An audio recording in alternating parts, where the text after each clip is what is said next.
Morning in the giant house. I wake beneath a tent of bedsheet, flapping like sails in a storm. A chain of dust motes hangs from a thread above me like a gray night sky. I blink. My hand meets the mattress's texture. Not smooth anymore, but a landscape of sinking valleys and knuckled ridgelines. My heart hammers. I sit up and the wall of fabric slides down my back, heavy as a theater curtain. I am small, not metaphorically. Thimble small. I fight my way into the light, shove a folded seam aside, slide down a sloping fold, and hit the floor with a thud that sends a ring of dust outward like ripples in water.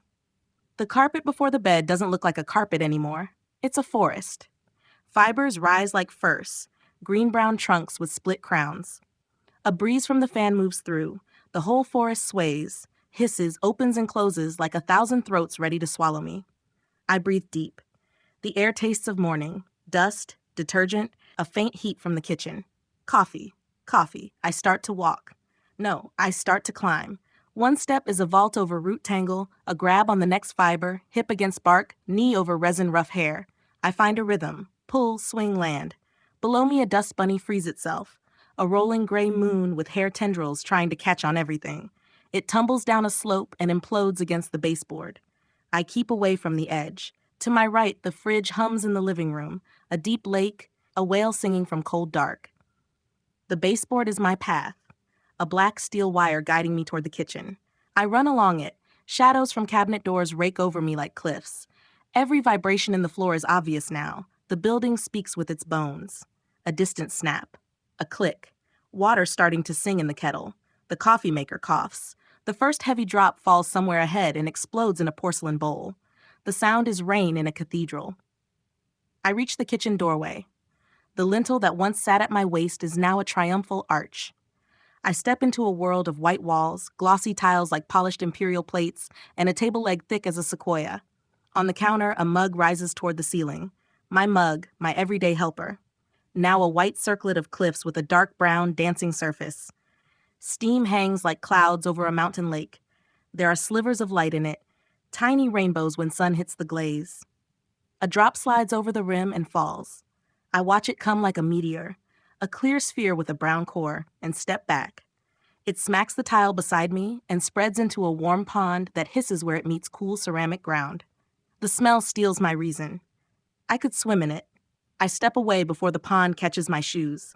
A sugar bowl sits farther on, an alpine range of crystals, each facet biting the sunlight and throwing it back in fiery flashes. One single grain lies on the lip, a pale stone as big as my torso. I touch it. Dry, rough, safe to stand on. I think tactically. The bowl's too high, the table leg far too smooth, but the dish towel over the oven handle hangs like a river of cloth. A vertical route with all the holds I need. I hesitate. Movement flickers at the edge of my vision. Something glides, silent as a shadow, and suddenly the kitchen is filled with a sound like a motor idling under the floor. Not a motor. A purr. A roar wrapped in velvet. The cat. She arrives like a black moon with green eyes, 2 glowing glass beads with vertical knife slits. Her whiskers are white lances slicing the air centimeters above my head. A paw sets into the kitchen's mouth, pads like leather balloons, claws that glint for a heartbeat and vanish. Her tail ticks like a metronome, measuring my courage. Every exhale lays warmth over me in blankets, like steam from a street grate. Her nose comes close with a soft, damp sniff that ruffles my t-shirt against my chest. She inspects. She owns everything. Hey, it's just me, I whisper as if she understands words more than pulse. She understands movement. I freeze. Her pupils bloom wider. A ticking silence, then a lightning strike. Pause flash. I dive under the shadow of a drawer front, roll over a grout line that feels like a fault in the earth's crust. The paw hits where I stood a heartbeat ago, and the wind of it lifts me like a leaf in a storm. I land hard. My ribs ring. The cat slides a paw beneath the drawer, twists her wrist, fishes, feels. Claw skims over tile, leaves a squeal in my ear and a hairline scratch in the glaze like a signature. I crawl deeper until the baseboard becomes a cave wall. She can't reach me here. Paws trade places outside, nose huffs, one questioning meow, a bell in a basilica, and then patience. Cats have all the time in the world. I have determination. I follow the baseboard to the stove. The dish towel hangs there, a vertical river. I leap, catch a loop in the weave, let gravity pull me down and up again in a sway. The fabric yields but holds. I climb, hold by hold. Finger pads burn.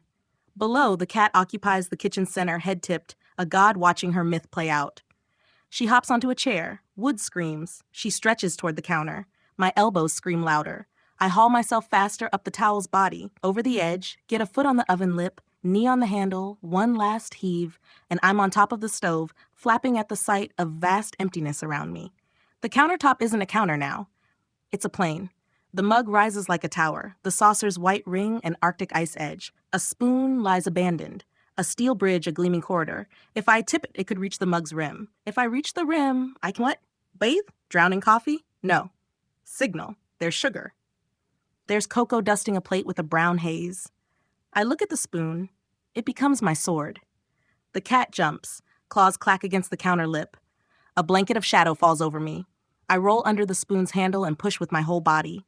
It pivots, slides, a metallic shiver. Its bowl kisses the mug with a ding that makes the brown lake ring. The cat freezes. Jewel fire eyes. She flattens, muscles like loaded springs, rump wiggling, ready to pounce. A sound saves me. A key in the lock. A click. The door swings open. "Good morning," says a voice that lifts me like a wave. Emma. Her steps are earthquakes, but with rhythm, like the ground finally choosing melody over chaos. Sock feet whisper across tile, a soft whiteout. She drops a bag and coos, "Oh, you're so cute," to the cat, who now sits primly with paws tucked, pretending murder never crossed her mind. I sprint from the spoon's shadow, dash for the cocoa-dusted plate.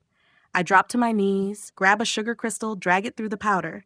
It leaves a letter behind me, a mark. I write again. A shadow falls over me, and the world smells of shampoo and rain on clothes. Emma leans in. Her face is a sun that decided to come much closer today. Every freckle is an island. Her eyes aren't cat eyes, they're deep seas, warm, unclawed. Her mouth opens into a what the, and her breath coils over me like a mild summer wind from an open window. "No, no, no," she whispers. Is that you?" I step back, and my heel skids in cocoa powder. I fall, but her hand arrives like a moving balcony. Skin is a rolling field, lines like rivers, heartbeat like drums behind a wall.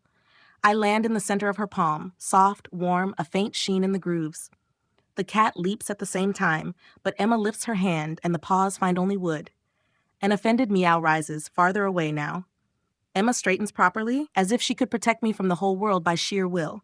"It's me," I say, voice small but not hidden. "I woke up like this." She blinks slowly, like a ship coming into harbor, and the smile breaks through like sun behind cloud. Okay, we've got this. First, no cat. Second, no coffee tsunami. Third, she hovers me above the mug and the steam strokes my skin. The surface lies black and mirror still beneath me, reflecting little sparks of fear and relief fluttering together. "You already smell like morning," she says, half laughing, half crying. "We'll figure it out. But wow, you're brave."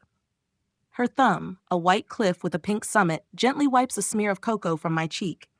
The puff of her laugh makes my t-shirt clap against my chest. Behind us, the cat circles, indignant at this new world order.